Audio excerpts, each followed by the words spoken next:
Factum fieri infectum non potest. It is impossible for a deed to be undone.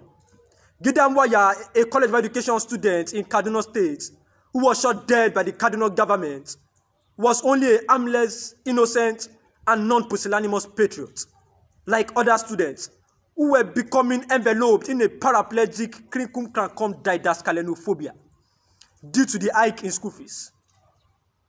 He was shot dead because he rose to his focal biceps and biceps to alluterize against this financial bantigism and comatose that was already mesmerizing and wallowing himself and his fellow college students in a state of deprecable and hemorrhaging discombobulation.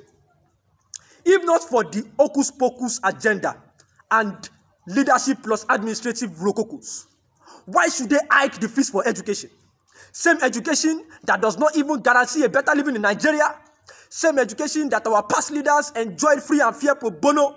It is opprobrious, contumelious, sardonic, lugubrious, and excruciatingly exasperating that for a week now, Governor El-Rufai, aside just describing such anomalous and incongruous killing of Gidawaya, has just been unfortunate.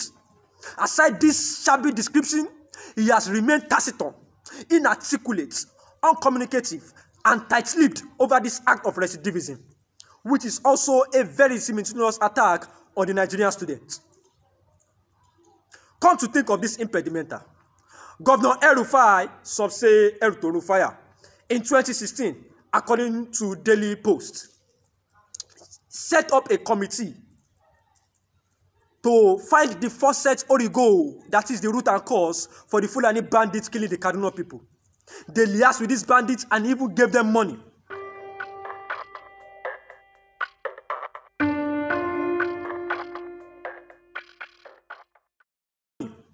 How then do we now justify their malevolent and ferocious approach to just a peaceful protest against the Nigerian students that were even harmless? Killing of the Nigerian students peacefully protesting has now become more preferable to an assuring confabulation in the bid to get to the roots of the students' academic mohaha, killing our so-called future leaders, so that our future can remain thalidomide and tari, not secutor.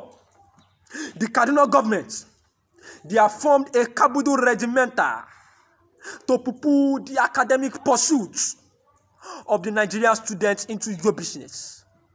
Just recently, Daily Trust noted that Governor El-Rufai was shrieking about the Fulani bandits targeting his own son.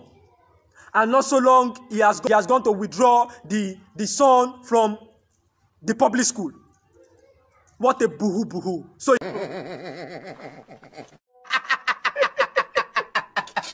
So hilarious. They have not even touched the son.